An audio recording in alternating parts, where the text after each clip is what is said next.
Welcome to Online Learning for English 1301. Some of you may have chosen this class because it was online and that's what you wanted, but others of you may have chosen a face-to-face class that somehow ended up being an online class.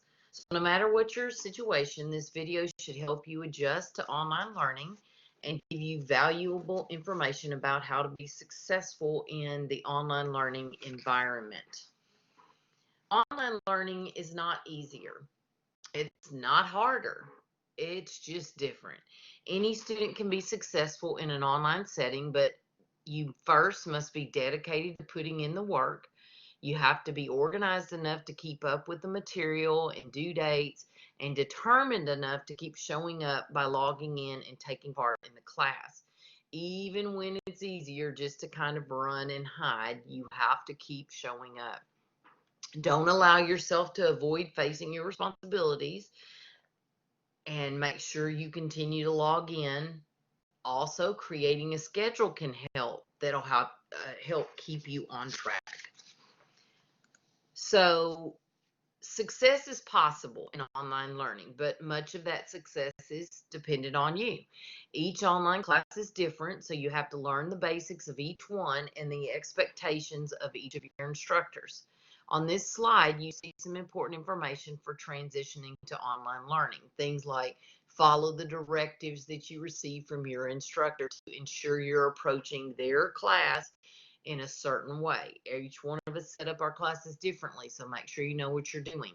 Set a time every day for studying.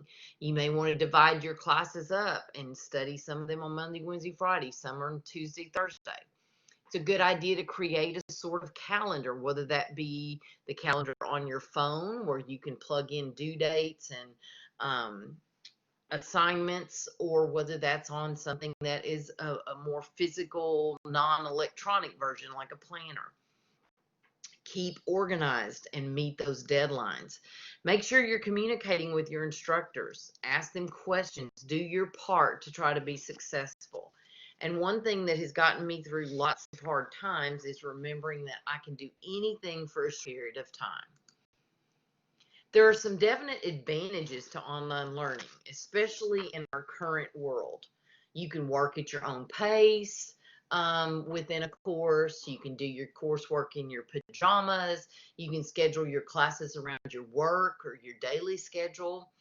You can do homework late at night or early in the morning, whether that's out of preference or whether that's out of necessity. You'll also save gas money because you won't have to be driving to campus as often. If you're sick, you can still continue to take the class at home and you're not endangering the health of anyone else. You're also not going to class and risking getting sick from someone else who didn't know they were sick. You can finish this semester and earn credit for your courses, even if we have a hurricane that shuts the school down, or we have more of an illness outbreak. You still will be able to finish the semester.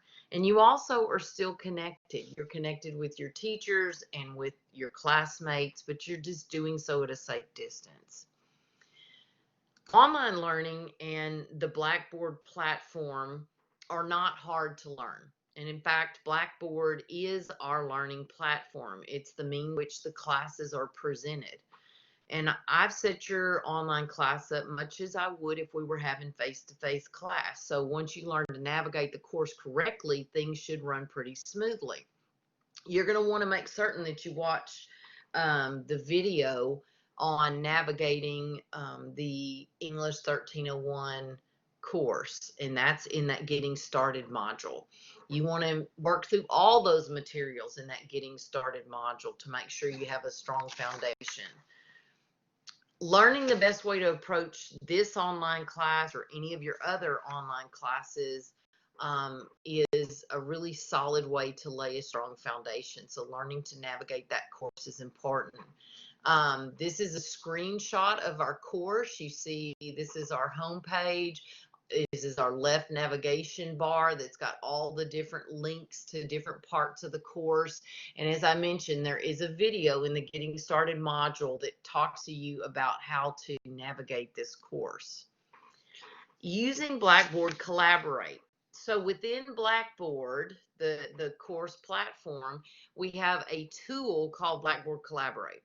And we use this to meet in person within that Blackboard realm. So there's three different situations that in which we might use Blackboard Collaborate. That would be for virtual office hours, presentations and group work opportunities, and live class meetings whenever those are necessary.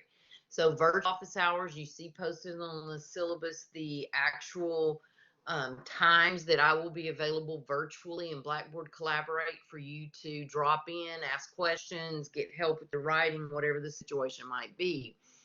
We are required to have a presentation and group work for this course, so Blackboard Collaborate again will give us an opportunity for meeting.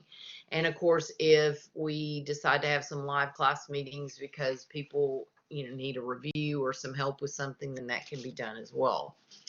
There are other tools that we may use outside of Blackboard. One of those is a platform that's a free app, and that's called Zoom. And I'm sure you've heard a lot about Zoom over the past, say several months or a year. It's very much like Blackboard Collaborate, but it is outside of Blackboard. It is outside of the WCJC system, but we could use it for group meetings, live class meetings, presentations. It's easy to use, just like Blackboard Collaborate. And don't worry, I'd give you a heads up and teach you how to use that before we would actually be required to use it. Everybody wants to survive their online class and do so successfully. So I've given you like 3 basic steps for that. One is, in all of your classes, you've got that new course syllabus and a calendar. Make sure you review those. Make sure you get started in the course, okay? Just because you set up your planner doesn't mean that, you can take a vacation. You actually have to get started. And one of the reasons we have that get started module in all of our courses is that's where you start. You start getting acquainted with the course, with the requirements, all of that. And another important step is making sure you check communication, both inside and outside of the course, and keep meeting those deadlines. So if I'm going to communicate with you, I'm going to post an announcement in Blackboard, but I'm also going to select the email function so you will receive an email. Blackboard and these emails and announcements, these are the best way for me to use moments for teachable moments. I can clarify things that are confusing. I can talk to you about certain things. Each one of your classes should have a syllabus. That syllabus is like the Bible for that particular course. Most questions that students have can be answered by the syllabus. So always check that course syllabus first before you ask a question of your instructor. You see in the cartoon graphic on that slide, in each of these cases, the student is asking a question that could have been solved by just looking at the syllabus. So make sure this semester you read the syllabus, you complete the syllabus acknowledgement, you take the syllabus quiz, and you work your way through that whole getting started module. Another thing I want to ask is your patience. Be patient with me. Be patient with all your instructors, okay? Many of us, although we've taught online before, maybe we haven't taught all of our classes simultaneously online all at the same time. Some people have maybe never taught an online class before, or they didn't previously have the training they needed to do so. So, again, be patient and remember that we're all experiencing at the time of this recording a pandemic. None of us were prepared for that. Every day things change as far as our responsibilities and duties. So we're all in a little bit of a stressful situation. So let's all be patient with each other. And finally, remember, I'm only an email away. You see my email, deanorc@wcjc.edu. And for those who have made it all the way through this video and have been paying attention, my cell number is 979-479-5545. That's 979-479-5545. But that is only to be used for emergencies. Emergencies are not questions about stuff that could be in the syllabus. Emergencies are, you have emailed me and you haven't heard back, and this is very time sensitive. You have tried to submit your paper 5 times over the last 2 days and it will not take it and it's almost the due date time. Those would be emergencies. I do prefer text over phone calls. That gives me the opportunity to answer you at a time that is convenient for me. So be sure it is an emergency and make sure in that text you include your name and class. That concludes our quick video on online learning.